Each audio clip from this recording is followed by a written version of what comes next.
Hi, Grandma here, and I'm reading To Kill a Mockingbird, Chapter 24. Calpurnia wore her stiffest starched apron. She carried a tray of Charlotte. She backed up to the swinging door and pressed gently. I admired the ease and grace with which she handled heavy loads of dainty things. So did Aunt Alexandra, I guess, because she had let Calpurnia serve today. August was on the brink of September. Dill would be leaving for Meridian tomorrow. Today he was off with Jim at Barker's Eddy. Jim had discovered with angry amazement that nobody had ever bothered to teach Dill how to swim, a skill Jim considered necessary as walking. They'd spent 2 afternoons at the creek. They said they were going in naked and I couldn't come, so I divided the lonely hours between Calpurnia and Miss Maudie. Today Aunt Alexandra and her missionary circle were fighting the good fight all over the house. From the kitchen, I heard Mrs. Grace Merriweather give a report in the living room on the squalid lives of the Moronas. It seemed like to me they put the women out in huts when their time came, whatever that was. They had no sense of family. I knew that'd distress Auntie. They subjected children to terrible ordeals when they were 13. They were crawling with yaws and earworms, whatever they are. They chewed up and spat out the bark of a tree into a communal pot, and the men got drunk on it. Immediately thereafter, the ladies adjourned for refreshments. Doesn't sound like a good idea to me. I didn't know whether to go into the dining room or stay out. Aunt Alexandra told me to join them for refreshments. It was not necessary that I attend the business part of the meeting. She said it would bore me. I was wearing my pink Sunday dress, shoes, and a petticoat, and reflected that if I spilled anything, Calpurnia would have to wash my dress again for tomorrow. This had been a busy day for her. I decided to stay out. "Can I help you, Cal?" I asked, wishing to be of some service. Calpurnia paused in the doorway. "You be still as a mouse in that corner," she said, "and you can help me load up the trays when I come back." The gentle hum of ladies' voices grew louder as she opened the door. "Why, Alexandra, I never saw such Charlotte. Just lovely. I never can get my crust like this, never can. Who'd have thought a little dewberry tarts? Calpurnia? Well, who'd have thought it? Anybody tell you that the preacher's wife? No, well, she is, and the other one's not walking yet." They became quiet. I knew they had all been served. Calpurnia returned and put my mother's heavy silver pitcher on a tray. "This coffee pitcher's a curiosity," she murmured. "They don't make 'em these days." "Can I carry it in?" "If you be careful and don't drop it. Set it down at the end of the table by Miss Alexandra, down there by the cups and things. She's gonna pour." I tried pressing my behind against the door as Calpurnia had done, but the door didn't budge. Grinning, she held it open for me. "Careful now, it's heavy. Don't look at it, or you won't spill it." My journey was successful. Aunt Alexandra smiled brilliantly. "Stay with us, Aunt Jean Louise," she said. This was a part of her campaign to teach me how to be a lady. It was customary for every circle hostess to invite her neighbors in for refreshments, be they Baptists or Presbyterians, which accounted for the presence of Miss Rachel, sober as a judge, Miss Maudie, and Miss Stephanie Crawford. Rather nervous, I took a seat beside Miss Maudie and wondered why ladies put on their hats to go across the street.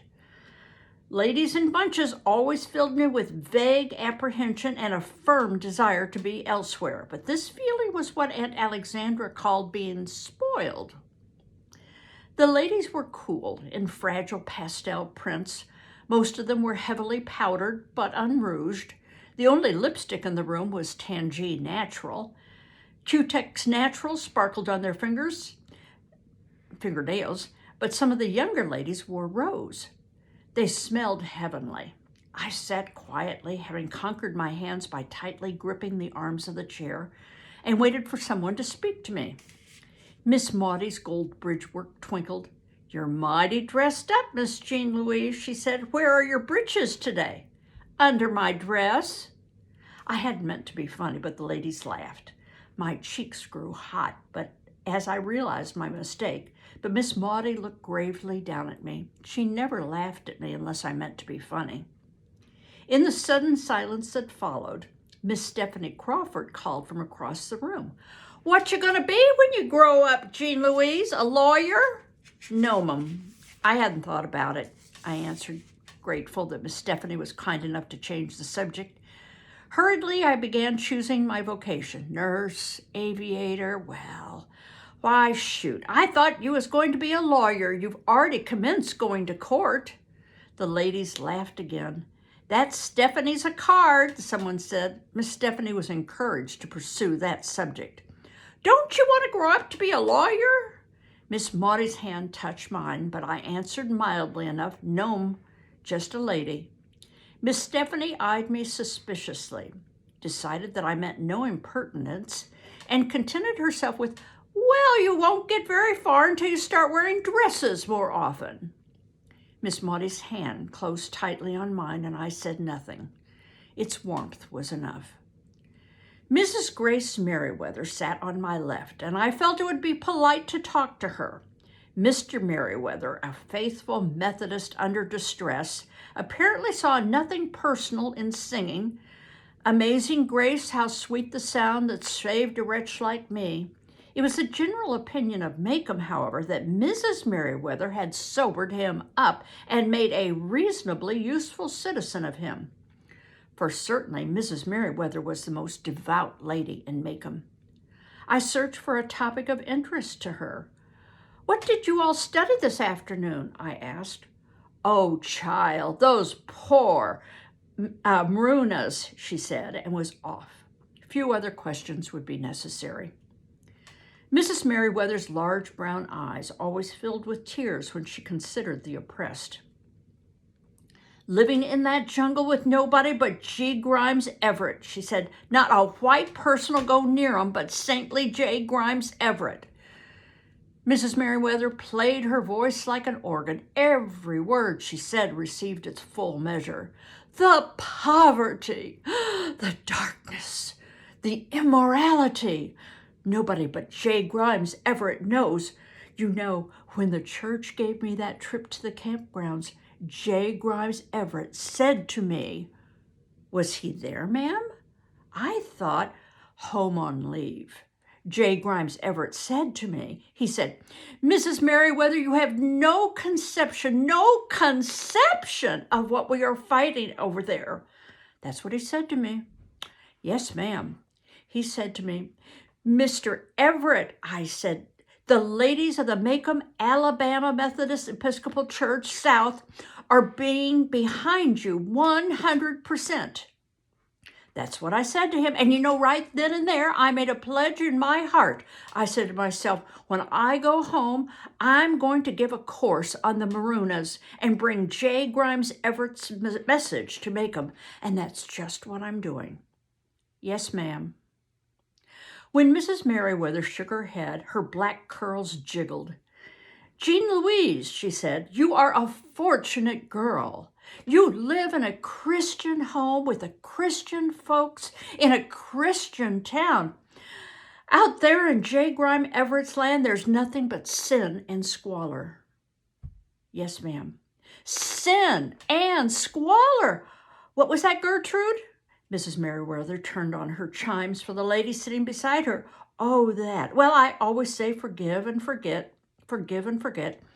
Think that church ought to do is help her lead a Christian life for those children from here on out.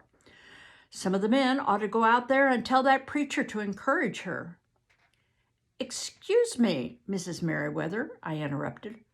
"Are you all talking about Mayella Ewell?" "No, child, that darky's wife, Tom's wife. Tom Robinson, ma'am." Mrs. Merriweather turned back to her neighbor. "There's one thing I truly believe, Gertrude," she continued, "but some people just don't see it my way. If we just let them know we forgive them, that we've forgotten it, then the whole thing will blow over." "Ah, Mrs. Merriweather," I interrupted once more, "what'll blow over?" Again, she turned to me. Mrs. Merriweather was one of those childless adults who find it necessary to assume a different tone of voice when speaking to children. "Nothing, Jean Louise," she said in a stately largo. "The cooks and field hands are just dissatisfied, but they're settling down. They grumbled all next day after the trial." Mrs. Merriweather faced Mrs. Farrell. "Gertrude, I tell you, there's nothing more distracting than a sulky darky. Their mouths go down to here. Just ruins your day to have one of them in the kitchen. You know what I said to my Sophie? 'Gertrude,' I said. 'Sophie,' I said, 'you simply are not being a Christian today. Jesus Christ never went around grumbling and complaining.' And you know it did her some good. She took her eyes off the floor and said, 'No, ma'am, Miss Merriweather, Jesus never went around grumbling. I tell you, Gertrude, you never ought to let an opportunity go by to witness to the Lord.'" I was reminded of that ancient little organ in the chapel at Finch's Landing. When I was very small, and if I had been very good during the day, Atticus would let me pump its bellows while he picked out a tune with one finger. The last note would linger as long as there was air to sustain it. Mrs. Merriweather had run out of air, I judged, and was replenishing her supply while Mrs. Farrell composed herself to speak. Mrs. Farrell was a splendidly built woman with pale eyes and narrow feet. She had a fresh, permanent wave, and her hair was a mass of tight gray ringlets. She was the second most devout lady in Macomb. She had a curious habit of prefacing everything she said with a soft, sibilant sound. "Grace," she said, "it's just like I was telling Brother Hudson the other day." "Brother Hudson," I said, "looking like we're fighting a losing battle." "A losing battle," I said. "It doesn't matter to 'em one bit. We can educate 'em till we're blue in the face. We can try till we drop to make Christians out of 'em, but there's no lady safe in her bed these nights." He said to me, "Mrs. Farrell, I don't know what we're coming to down here."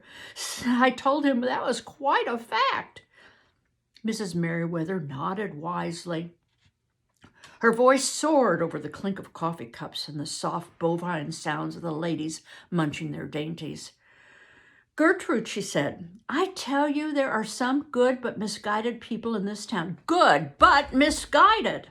Folks in this town who think they're doing right, I mean. Now, far be it from me to say who, but some of them in this town thought they were doing the right thing a while back, but all they did was stir 'em up. That's all they did. Might have looked like the right thing to do at the time. I'm sure I don't know. I'm not read in that field, but sulky, dissatisfied. I tell you, if my Sophie'd kept it up another day, I'd have let her go. It's never entered that wool of hers that the only reason I keep her is because this depression's on and she needs her $1.25 every week she can get it." "His food doesn't stick going down, does it?" Miss Maudie said. Two tight lines had appeared at the corner of her mouth. She had been sitting silently beside me, her coffee cup balanced on one knee. I had lost the thread of conversation long ago when they quit talking about Tom Robinson's wife and contented myself with thinking of Finch's Landing and the river. Aunt Alexandra got it backwards. The business part of the meeting was blood-curdling. The social hour was dreary. "Maudie, I'm sure I don't know what you mean," said Mrs. Merriweather. "I'm sure you do," Miss Maudie said shortly. She said no more. When Miss Maudie was angry, her brevity was icy. Something had made her deeply angry, and her gray eyes were as cold as her voice. Mrs. Merriweather reddened, glanced at me, and looked away. I could not see Mrs. Farrell. Aunt Alexandra got up from the table and swiftly passed more refreshments, neatly engaging Mrs. Merriweather and Mrs. Gates in brisk conversation. When she had them well on the road with Mrs. Perkins, Aunt Alexandra stepped back. She gave Miss Maudie a look of pure gratitude, and I wondered at the world of women. Miss Maudie and Aunt Alexandra had never been especially close, And here was Auntie silently thanking her for something. For what, I knew not. I was content to learn that Aunt Alexandra could be pierced sufficiently to feel gratitude for help given. There was no doubt about it. I must soon enter the world where on its surface fragrant ladies rock slowly, fan gently, and drink cool water. But I was more at home in my father's world. People like Mr. Hecktape did not trap you with innocent questions to make fun of you. Even Jim was not highly critical unless you said something stupid. Ladies seemed to live in faint horror of men, seemed unwilling to approve wholeheartedly of them. But I liked them. There was something about them, no matter how much they cussed and drank and gambled and chewed, no matter how undelectable they were, there was something about men that I instinctively liked. They weren't hypocrites, Mrs. Perkins. Born hypocrites, Mrs. Merriweather was saying. At least we don't have that sin on our shoulders down here. People up there set 'em free, but you don't see 'em sitting at the table with 'em. At least we don't have the deceit to say to 'em, yes, you're as good as we are, but stay away from us. Down here we just say, you live your way, we'll live ours. I think that that woman, that Mrs. Roosevelt's, lost her mind. Just plain lost her mind, coming down to Birmingham and trying to sit with them. If I was the mayor of Birmingham, well, neither of us was the mayor of Birmingham, but I wished I was the governor of Alabama for one day.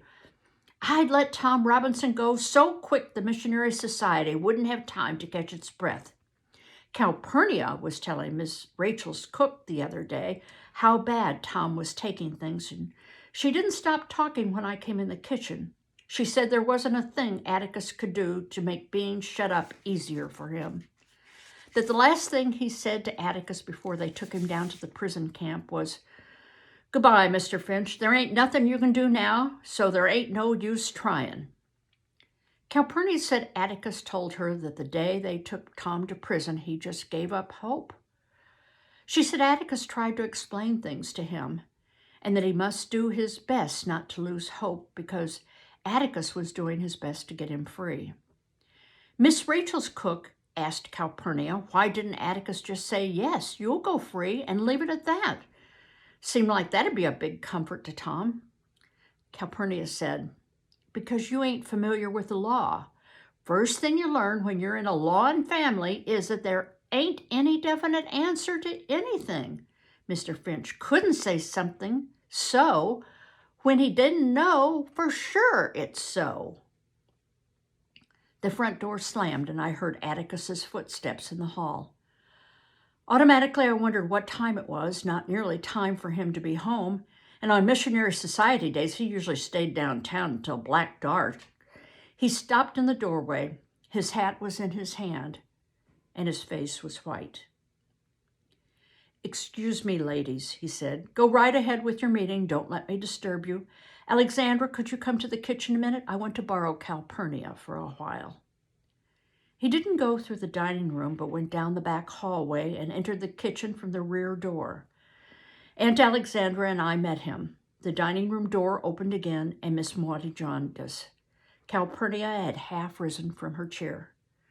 "Cal," Atticus said, "I want you to go with me to Helen Robinson's house." "What's the matter?" Aunt Alexandra asked, alarmed by the look on my father's face. "Tom's dead." Aunt Alexandra put her hands to her mouth. "They shot him," said Atticus. "He was running. It was during their exercise period. They say he just broke into a blind, raving charge at the fence and started climbing over, right in front of them."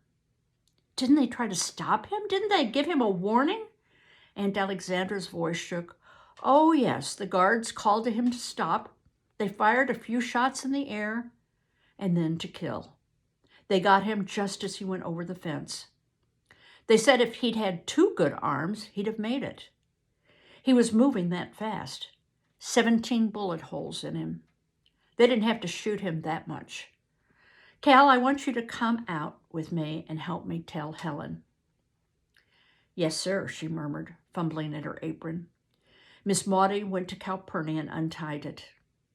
This is the last straw, Atticus, Aunt Alexandra said. Depends on how you look at it, he said. What was one Negro more or less among the 200 of them? He wasn't Tom to them. He was an escaping prisoner. Atticus leaned against the refrigerator, pushed up his glasses, and rubbed his eyes. We had such a good chance, he said. I told him what I thought, but I couldn't in truth say we had more than a good chance. I guess Tom was tired of white men's chances and preferred to take his own. Ready, Cal? Yes, sir, Mr. Finch. Then let's go. Aunt Alexandra sat down in Calpurnia's chair and put her hands to her face. She sat quite still, but she was so quiet I wondered if she would faint. I heard Miss Maudie breathing as if she had climbed the steps, and in the dining room the ladies chattered away happily. I thought Alexandra was crying, but when she took her hands away from her face, she was not. She looked weary. She spoke, and her voice was flat. I can't say I approve of everything he does, Maudie, but he's my brother, and I just want to know when this will ever end. Her voice rose. It tears him to pieces. He doesn't show it much, but it tears him to pieces. I've seen him win. What else do they want from him, Maudie? What else? What does who want, Alexandra? Miss Maudie asked. I mean this town. They're perfectly willing to let him do what they're afraid to do themselves. It might lose him a nickel. They're perfectly willing to let him wreck his health doing what they're afraid to do. Be quiet. They'll hear you, said Miss Aunt Maudie. Have you ever thought of it this way, Alexandra? Whether Maycomb knows it or not, we're paying the highest tribute we can pay a man. We trust him to do right. It's that simple. Who? Aunt Alexandra never knew she was echoing her 12-year-old nephew. The handful of people in this town who say that fair play is not marked white only, the handful of people who say a fair trial is for everybody, not just us, the handful of people with enough humility to think, when they look at a Negro, but for the Lord's kindness am I. Miss Maudie's old crispness was returning. The handful of people in this town with background, that's who they are. Had I been attentive, I would have had another scrap to add to Jim's definition of background. But I found myself shaking and couldn't stop. I had seen Enfield Prison Farm, and Atticus had pointed out the exercise yard to me. It was the size of a football field. Stop that shaking, commanded Miss Maudie, and I stopped. Get up, Alexandra. We've left them long enough. Miss Alexandra rose, smoothed the various whalebone ridges around her hips. She took her handkerchief from her belt and wiped her nose. She patted her hair and said, Do I show it? Not a sign, said Miss Maudie. Are you together again, Jean Louise? Yes, ma'am. Then let's join the ladies, she said grimly. Their voices swelled when Miss Maudie opened the door to the dining room. Aunt Alexandra was ahead of me, and I saw her head go up as she went through the door. Oh, Mrs. Perkins, she said, you need some more coffee. Let me get it. Calpurnia's on an errand for a few minutes, Grace, said Miss Maudie. Let me pass you more of these dewberry tarts. Do you hear what that cousin of mine did the other day, the one who likes to go fishing? And so they went down the row of laughing women around the dining room, refilling coffee cups, dishing out goodies as though their only regret was the temporary domestic disaster of losing Calpurnia. The gentle hum began again. Yes, sir, Mrs. Perkins, that J. Grimes Everett is a martyred saint. He needed to get married, so they ran to the beauty parlor every Saturday afternoon. Soon as the sun goes down, he goes to bed with chickens, a crate full of sick chickens. Fred says that's what started it all. Fred says. Aunt Alexandra looked across the room at me and smiled. She looked at a tray of cookies on the table and nodded at them. I carefully picked up the tray and watched myself walk to Mrs. Merriweather. With my best company manners, I asked her if she would have some. After all, if Auntie could be a lady at a time like this, so could I. Well, was that something you were expecting?